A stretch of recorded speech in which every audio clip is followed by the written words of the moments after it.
Presiden Joko Widodo dan Perdana Menteri Singapura Lee Hsien Loong menekan sejumlah kerjasama terkait wilayah udara, ekstradisi, dan pelatihan militer. Dilansir dari laman Kemenlu RI, Indonesia dan Singapura telah memberlakukan 3 perjanjian, yaitu Perjanjian Penyesuaian Layanan Ruang Udara, Perjanjian Kerjasama Pertahanan, dan Perjanjian Ekstradisi secara serentak pada 21 Maret 2024. Apakah perjanjian Republik Indonesia dengan Singapura tak menguntungkan Indonesia? Apakah kesepakatan FIR tersebut melalui sistem paket dengan perjanjian ekstradisi dan Defense Cooperation Agreement atau DCA? Apa bahaya perjanjian DCA? Untuk membahasnya kami terhubung dengan pengamat hubungan internasional Bung Hasbi Azwar. Kita sapa terlebih dahulu. Assalamualaikum warahmatullahi wabarakatuh, Bung Hasbi. Assalamualaikum warahmatullahi wabarakatuh. Masih tetap semangat, Bung? Semangat, semangat. Alhamdulillah. Dan Amin. kali ini juga ada kesan semangat antara Jokowi dan Perdana Menteri Singapura yang mana sampai 3 teken kerjasama, dan kemudian tadi diantaranya menyangkut wilayah informasi penerbangan atau FIR. Terdapat tadi 3 kerjasama sekaligus. Menurut Anda apa saja isi kesepakatannya, Bung? Eh, apa namanya? Baik, Bismillahirrahmanirrahim. Assalamualaikum warahmatullahi wabarakatuh. Alhamdulillah, salatu wassalamu ala Rasulillah wa ala alihi wa ashabihi jama'in. Wa ba'du. Eh, apa namanya? Kerjasama antara Singapura dan Indonesia ya dalam konteks apa? Dalam konteks pertahanan. Eh, saya tidak membaca secara detail ya, Bung Anggi, tapi kalau kita lihat misalnya ada beberapa aspek ya. Eh, apa eh, kerjasama misalnya latihan ya, kemudian ada kerjasama teknis masalah di angkatan laut gitu, kemudian ada pelatihan ada juga pembangunan apa namanya pembangunan pusat latihan bersama atau pusat latihan gitu dan sebagainya. Dan apa namanya eh, dan sebagai balasannya atau imbalannya Indonesia memberikan kesempatan atau wilayah kepada Singapura untuk melakukan pelatihan-pelatihan militer gitu di area sekitar Kepulauan Riau tentunya ya, atau termasuk juga di Laut Natuna gitu.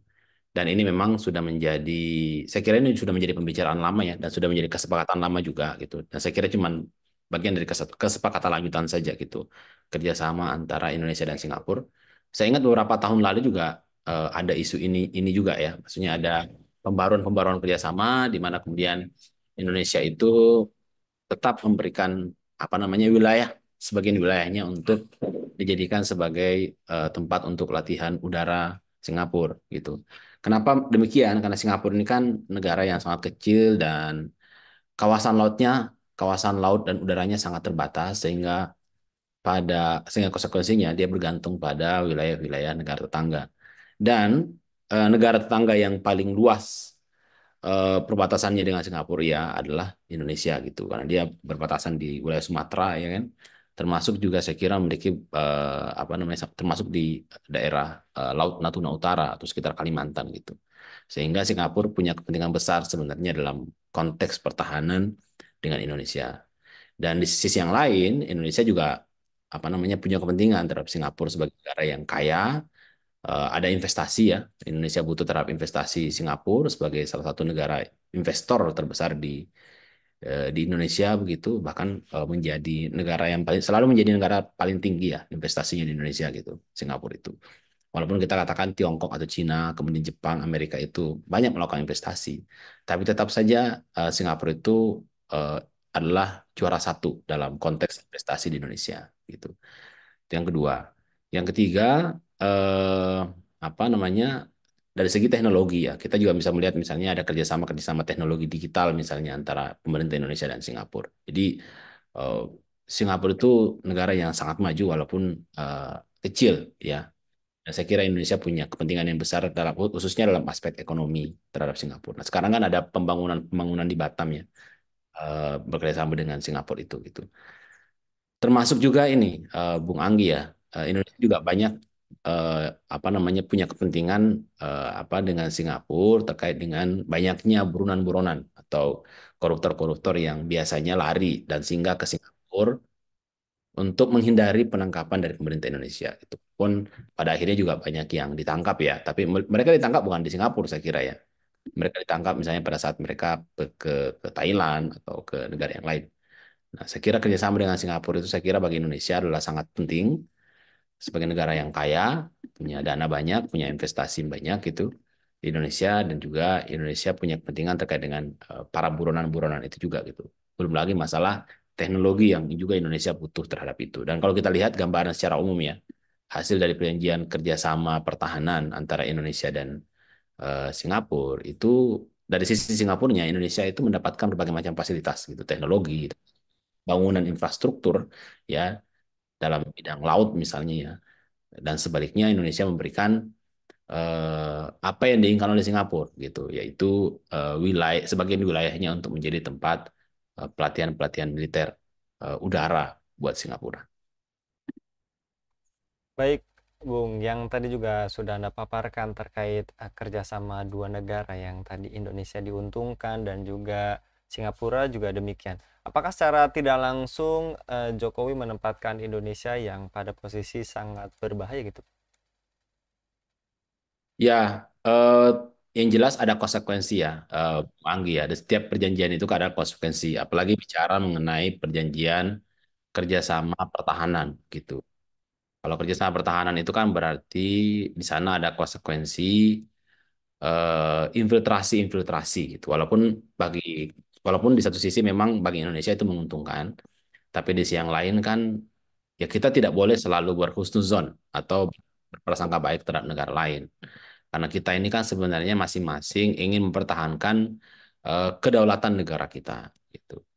Nah, kalau kita bicara mengenai kerjasama pertahanan, apalagi Singapura diizinkan untuk datang ke wilayah kita dan kemudian melakukan pelatihan-pelatihan militer, masuk ke wilayah kita yang berdaulat, apalagi dengan teknologi canggih yang mereka miliki, ya salah satu kekhawatiran yang muncul adalah yang mereka bisa mengumpulkan banyak data dan informasi, ya kan, apa namanya data dan informasi terkait dengan negara kita. Ini saya ingat tahun 2000-an awal ya, waktu Megawati itu menjual atau memberikan saham salah satu Telkom ya ke Temasek Singapura itu, salah satu isu yang mengemukakan adalah ya kalau kita memberikan atau menjual saham BUMN kita terkait dengan apa namanya teknologi informasi kepada negara lain, maka itu kan berpotensi kita akan ini data-data terkait dengan segala aktivitas di negara kita,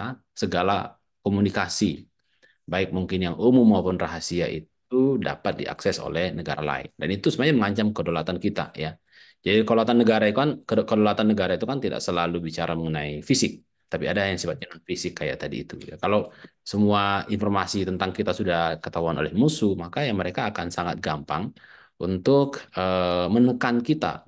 Mereka akan sangat gampang untuk memaksa kita untuk memenuhi kebutuhan-kebutuhan mereka. Apalagi Indonesia ini adalah negara yang besar sekali ya secara geografis Bung Anggi dan negara yang rentan.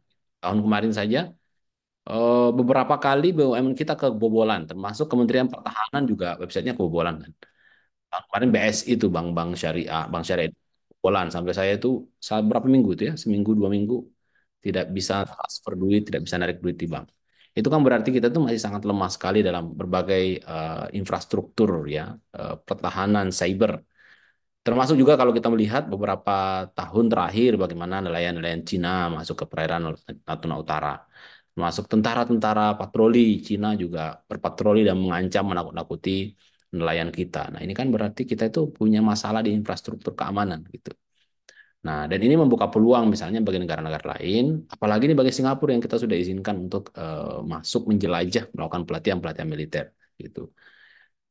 Nah, kalau memang ingin melakukan itu, ya kita harus punya infrastruktur yang bisa betul-betul melacak segala aktivitas mereka gitu.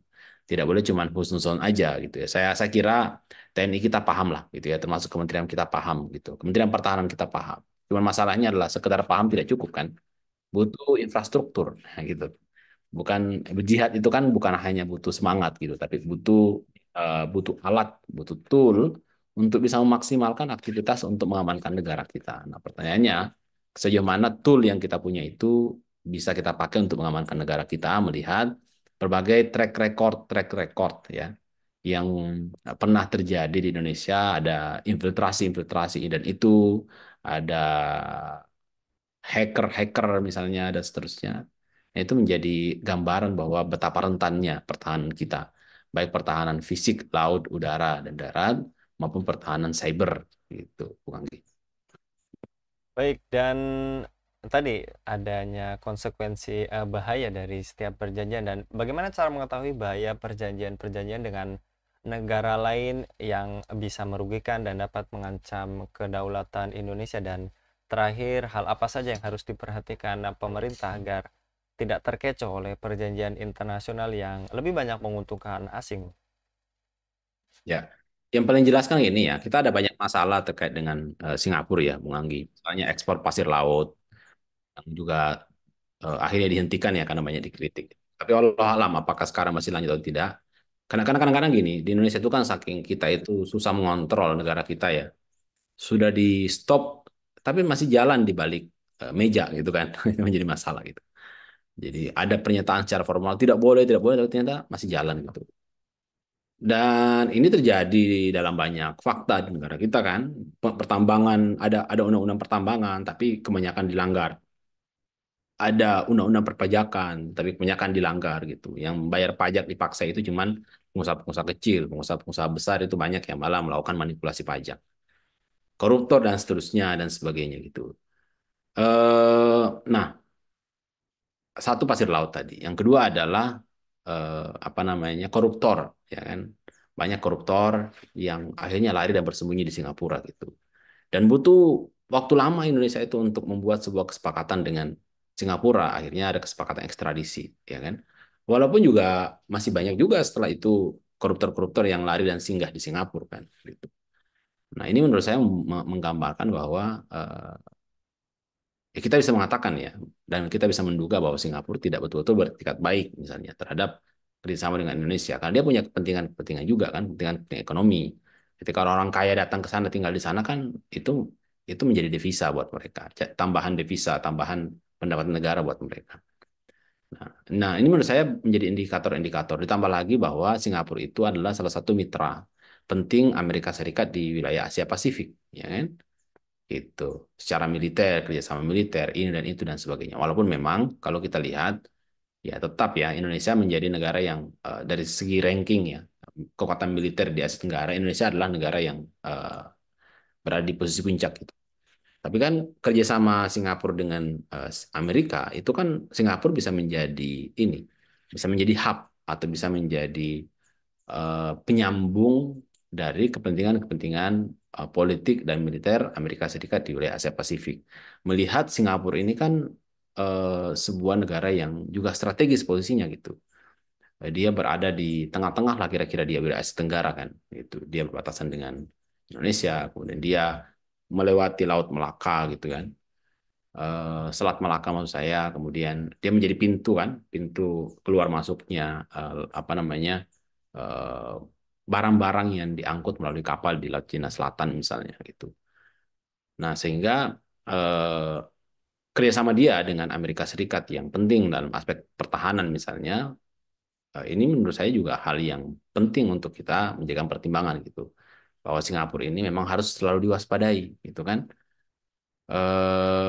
Karena dia bisa menjadi alat atau dia bisa menjadi perpanjangan tangan buat Amerika Serikat untuk memantau wilayah sekitar, termasuk juga bahkan Singapura bisa menjadi tangan buat Amerika untuk menekan Indonesia atau untuk selalu menjaga Indonesia selalu berada di pihak Amerika Serikat misalnya. Walaupun Singapura itu secara etnis ya kan mayoritas Chinese gitu. Tapi saya lihat ya Singapura itu secara militer ya lebih dekat kepada Amerika Serikat gitu secara politik dan militer gitu kira-kira. Nah, saya kira ini menjadi indikator-indikator yang bisa kita gunakan ya, Bung Anggi, untuk bisa waspada gitu terhadap Singapura. Nah, kalau kita waspada artinya apa ya? Kita harus eh, apa namanya kerjasama dengan mereka itu ya harus dibentengi oleh benteng yang kokoh, oleh berbagai macam alat-alat pendeteksi kira-kira yang bisa memastikan bahwa misalnya kerjasama dengan mereka itu kerjasama yang aman dan menguntungkan kita. Kalau ternyata tidak menguntungkan ya ya kita setidaknya mungkin ya jangan terlalu percaya sahabat. Kalau kerjasama yang sangat terbatas yang kira-kira aman buat kepentingan kita gitu. Nah, termasuk kerjasama pertahanan ini termasuk apa kerjasama pertahanan ini termasuk kerjasama yang sangat strategis dan krusial berkaitan dengan eksistensi kedaulatan negara kita. Kalau bolong-bolongnya negara kita itu ketahuan, ya nggak usah sampai pakai alat pendeteksi ya. Oh, tinggal baca data, baca berita. Negara lain sudah bisa membaca gitu. Indonesia itu lemah dalam banyak hal. Apalagi kita negara kepulauan terbesar di dunia, itu kan butuh armada armada yang besar untuk pertahanan laut misalnya. Sejauh mana pertahanan laut kita itu bisa maksimal gitu. Susah kita tidak punya misalnya apa kapal induk ya kan. Kita tidak punya apalah. Ini banyak ya, kalau kita melihat mengevaluasi merujuk kepada para ahli-ahli militer misalnya ya kita masih belum bisa optimis gitu. Nah, ditambah lagi kondisi ekonomi kita yang banyak yang terpuruk ya. Apalagi ditambah lagi dengan pembangunan berbagai macam fasilitas seperti ibu kota negara, IKN dan seterusnya itu yang menghabiskan banyak uang dan membuat kita terus-menerus terjebak dalam utang. Jadi kita akhirnya berkutat kepada aspek-aspek yang sifatnya menjadi sangat tidak primer gitu ya. Masalah ibu kota negara itu kan banyak orang tidak penting ya. Jadi kalau ada primer, sekunder dan tersier itu tidak penting. Nah, gitu Bung Anggi. Berarti karena masalah primer kita ini masalah pertahanan, masalah ekonomi, masalah kesejahteraan itu kan masalah primer. Gitu. Cuman ya itu kepentingan rezim ya. Eh, Kepentingan yang tidak penting. Nah, gitu loh. Tidak masuk dalam apa namanya level primer, tersier, dan sekunder. Itu masuk di kepentingan tidak penting bagi negara kita. Tapi bagi rezim itu adalah kepentingan yang penting karena ini berkaitan dengan legacy ya atau mungkin warisan yang mereka banggakan. Wah, saya sudah bikin ini loh. Gitu. Kadang-kadang kan pemimpin begitu ya, suka bikin legacy. Ada yang suka bikin patung, ada yang suka bikin monumen, ada yang suka bikin museum. Nah, mungkin kalau presiden kita sekarang ini pengen bikin ibu kota negara, biar namanya abadi sepanjang masa, gitu kira-kira. Bunga gitu. Baik, jazakallah Bung Hasbi untuk pemaparannya pada kabar petang kali ini. Mudah-mudahan Bung Hasbi senantiasa dilindungi oleh Allah Subhanahu wa taala dalam setiap aktivitasnya. Amin. Demikian pemirsa Hilafah News yang dirahmati Allah. Jangan lupa untuk subscribe, like, dan share sebanyak-banyaknya. Semoga menjadi amal kebaikan bagi kita semua di dunia dan di akhirat nanti. Saya Anggi Suara diundur diri. Assalamualaikum warahmatullahi wabarakatuh.